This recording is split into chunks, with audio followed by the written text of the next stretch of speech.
Is your data not updating after you make changes in Payload CMS? Sounds like you're having problems with your Next.js cache. This is a common issue when getting started with Payload CMS. In this video, I'm going to walk through how you can always make sure you have the most up-to-date data on your website.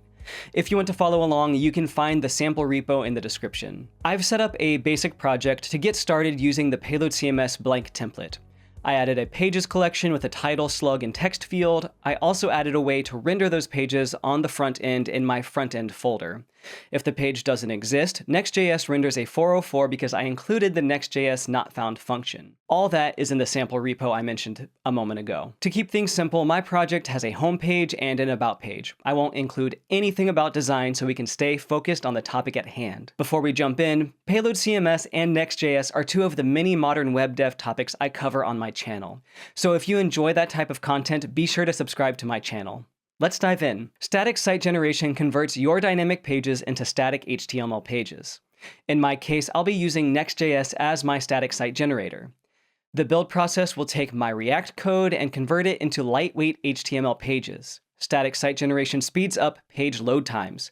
It can also lower demand on your infrastructure. This delights users because it increases speed for them, and your wallet will be happy too because it's cheaper to host static sites. Right now, I don't have static site generation set up, so if I run npm build, I'll see that Next.js generated my home route as a static page, so I can see that there, but everything in my slug route is dynamic, and I can see that here with the legend down here with the different symbols included. And this is because Next.js will try to generate any page by default as a static page. Since I use home as the default slug, that does mean that my home route does get generated as a static page and is not lumped into my slug route, even though it is technically a dynamic route. So what happens if I try to update my home page? Well, let's start our development server using npm start. And if I load up my home page, so I'll log in first, and I go to my pages, and I have my home page. I have this as a home page, and that's what I see here.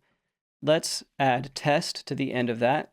And I can see that nothing happens here. Nothing gets updated. But if I go over to my About Me page and get rid of test there and type in About Me, I can see that that updates. To prove it, I'll add test back and refresh. And so this is behaving like it would for the development server running when you run npm dev. And that's because the development server runs everything as if it is a dynamic route. So changes are reflected in real time when you're in your development server. And so this is acting as a dynamic route because Next.js doesn't know all of my page's slugs by default. It doesn't have that information because when I built, it didn't have the slugs fed to it. So how do I add that information to Next.js to statically generate my entire site? That's pretty easy to do. We can do that at the top of our page.tsx file here. Above our page function, we're going to export an async function called generateStaticParams. And this is the function that statically generates sites. It does need to be named generateStaticParams, otherwise it won't work. So I can initialize payload by awaiting get payload, pass in the config, and all of this has been already imported up here in the sample repo. Then I can destructure my docs from my payload.find query, where we're going to get from our collection pages, and then limit 0, which fetches all the documents. And then we're going to return a map. So we'll map through our docs, pass in the doc, and we're going to return the slug that comes from the document. Now, if we run npm build and npm start again, we can see that, again, our homepage did render as a static page, and so did our slug route, both the About Me and the homepage. Next.js is now aware of these slugs, and we can see that this filled in circle means SSG, which stands for static site generation. And it even calls out that it's using generateStaticParams. So now if we go and refresh these pages, and I update my About Me page and refresh back on the front end, nothing changes. So what's going on here? When you opt your pages into static site generation, it stores that page in cache. That's what gives you the performance boost. Next.js stores your file, and your host is able to serve that file from its cache fast. All cache has a lifecycle. and that lifecycle depends on your preferences. In order for your page to render fresh data, you need a way to purge and refresh the cache. That's where revalidation comes into play. There are two types of revalidation with Next.js. The first is on-demand revalidation. On-demand revalidation does exactly what it sounds like it does. It invalidates and purges your cache when you tell it to.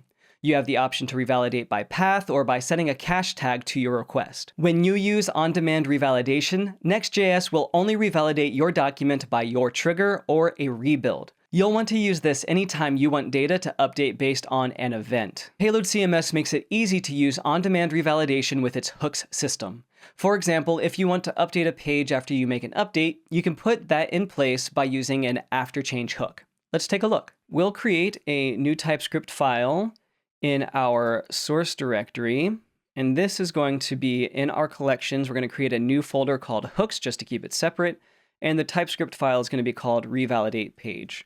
We can hit enter, and we can see that this got added under source collections hooks revalidatePage.ts, and then we're going to import a couple of types.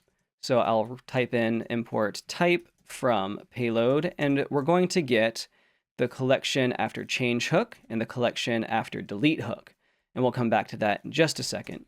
We're also going to import our revalidatePath from next cache.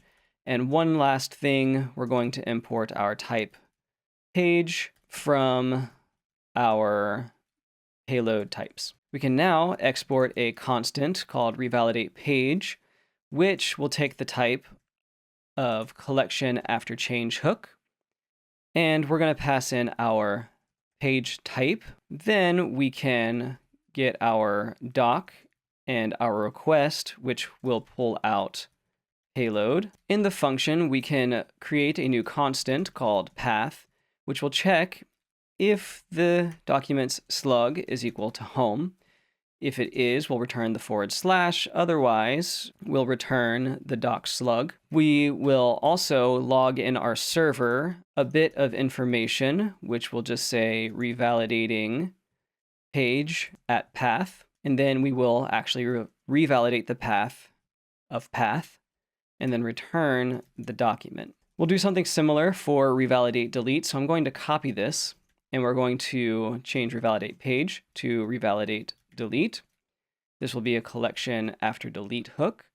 Both doc and request pulling out payload can still exist. And we'll keep everything else the same because we don't need to change any of this information. We still want to revalidate the path after the delete. We'll then need to register this into our pages config file. So I just clicked over to our pages.ts file, and we're going to add the hooks option and pass in after change. And so we'll just start with the after change and add revalidate page, and that should import automatically like it did here. Now I'm going to stop my server here and run pnpm build and pnpm start again. And now that this is built, we can see still that our home routes are statically generated, and so is our About Me page. And typically that would mean that we wouldn't be able to update it. But let's refresh to make sure that we have the freshest data here, since we did make an update to the About Me page. And if you recall, the last time I made an update here, nothing happened. But now if I come to the About Me page and add testing, and then refresh, I can see that the change has been applied here now. I can also see in our server logs that our payload logger printed into our console that there was a revalidation of the page About Me. Now let's go in and delete this page. So I can delete that page, and all I have left is my home page. Here, I'm still on the About Me page. Let me refresh, and nothing happens. That's because we're only revalidating if we make a change. In Payload CMS, a change is different than deleting a document. So in order for this to actually work, we need to include our revalidate delete in an after delete hook. So I'll add revalidate delete right there. And again, that has been imported automatically for me. Before I restart, I'm going to create my About Me page again. This is the About Me page. And then I can hit save.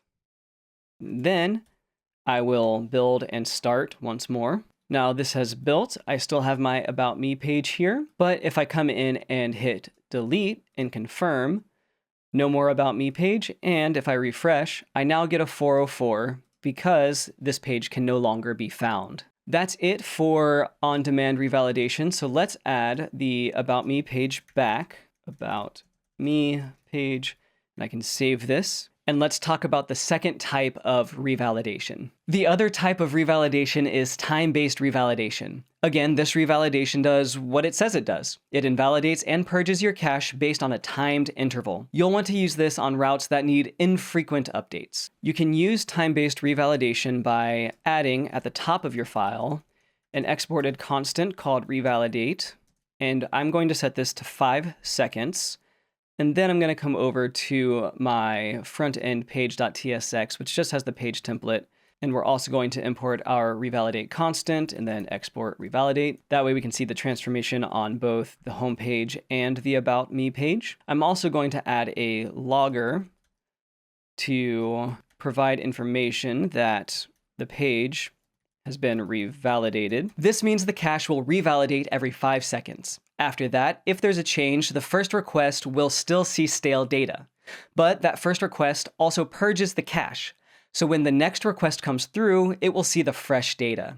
I'm using 5 seconds as an example, but this could drive up infrastructure costs. In reality, you'll only want to use time-based revalidation for times greater than an hour. Now let's remove our revalidation hooks from the page config, and then we can rebuild and restart our application. Now, when we refresh any page, we can see printed to our logs revalidated. Let's make a change to our About Me page. This is a change, and I can save this.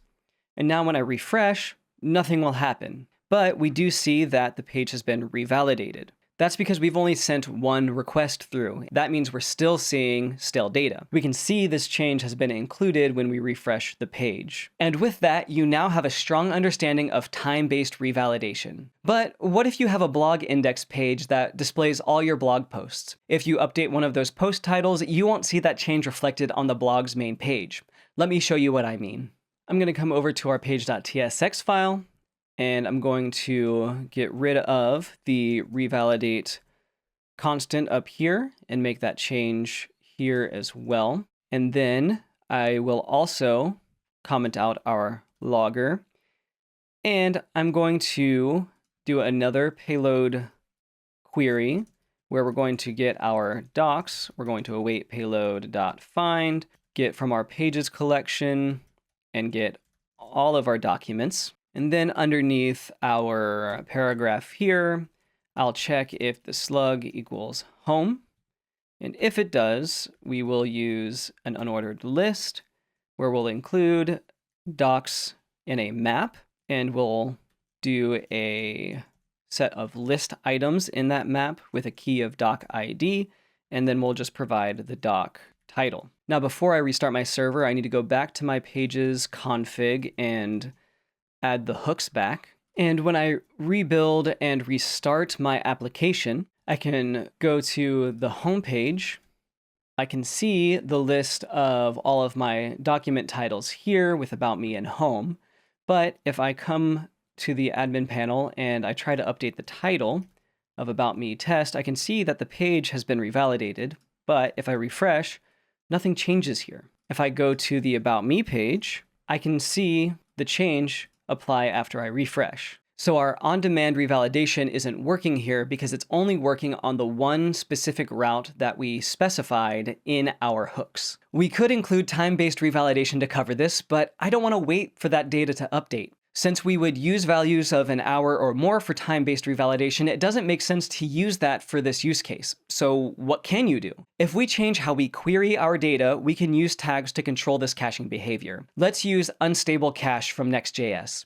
Keep in mind that the Next.js team will soon deprecate unstable cache in favor of the use cache directive. Either way, I'm on Next.js 15, so I will continue to use unstable cache. Let's take a look. In our page.tsx file, we'll first make this a little easier to read, and we'll style our doc titles with a color of white. Beneath our function here, we need a new constant that we'll call query page by slug. And this is going to be an unstable cache function. And so for me, unstable cache was automatically imported by WebStorm. We'll need to provide an async anonymous function, which will only have slug as the argument, and that slug will be a type of string. And in the function, we need to initialize our payload. We're going to await get payload and pass in the config. We'll then return an awaited payload.find, which we'll get from our pages collection all of our documents where the slug equals slug. Then we'll get our document. This next part is the key parts. It's optional, but we do need to include the array closures here in order for the unstable cache function to work. And then lastly, we're going to add an option called tags, which will just have the value of an array of pages. Now, of course, you can include as many tags as you would like, but I just need pages here. So this moves our payload query out of our default exported function and into a caching function, which tags it, as you can see here, with pages. Now we can use this function instead of our payload find here. So we can change our page constant from awaiting our payload find to query page by slug and then add in our slug. Then we can come to our revalidate page TypeScript file, and underneath revalidatePath, we can revalidate tag as well, and we're going to revalidate the tag pages. We'll do the same thing in our revalidate delete. And of course, be sure that your IDE imports revalidate tag like WebStorm did for me. Now let's rebuild and restart one more time. And I can refresh my pages. And anytime I make a change, we'll go back to the home page. So we see About Me test. I can change this. We'll see that the page About Me got revalidated. And if I refresh, the title was revalidated as well because the tag of pages was revalidated. I can also create any new page. So if I want a contact us page that has text, this is the contact us page. I can save that and see automatically it added to my home page as well.